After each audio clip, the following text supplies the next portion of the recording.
பண்டிகையை முன்னிட்டு தமிழ் சினிமாவில் இருந்து 3 திரைப்படங்கள் வெளிவந்தன.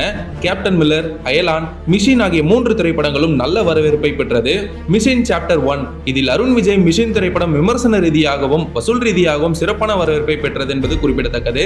விஜய் இயக்கத்தில் உருவான இப்படத்தில் அருண் விஜய், எமி ஜாக்சன் உள்ளிட்டோர் நடித்திருந்த நிலையில் இப்படம் உலகளவில் இதுவரை 19 கோடிக்கு மேல் வசூல் செய்து நல்ல லாபத்தை கொடுத்து மாபெரும் வெற்றியடைந்துள்ளது. கேப்டன் மில்லர் அருண் மாதேஸ்வரன் தனுஷ் கூட்டணியில் வெளிவந்த கேப்டன் மில்லர் திரைப்படம் வசூல் ரீதியாக நல்ல வரவேற்பை பெற்றாலும் விமர்சன ரீதியாக இப்படத்திற்கு கலவையான விமர்சனம் தான் கிடைத்தது.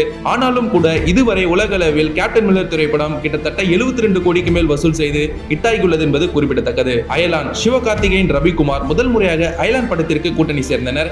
சயின்ஸ் பிக்ஷன் கதைக்களத்தில் உருவான அயலான் திரைப்படம் குடும்ப ரசிகர்களையும் குழந்தைகளையும் ஈர்த்தது. ஆனாலும் கூட எதிர்பாராத லாபம் இப்படத்திற்கு கிடைக்கவில்லை. அதேபோல் கேரளாவில் அயலான் திரைப்படம் படுதோல்வியை சந்தித்துள்ளதாக கூறப்படுகிறது. மற்ற இடங்களில் சுமாரான வசூல் இப்படத்திற்கு கிடைத்துள்ளதாம்.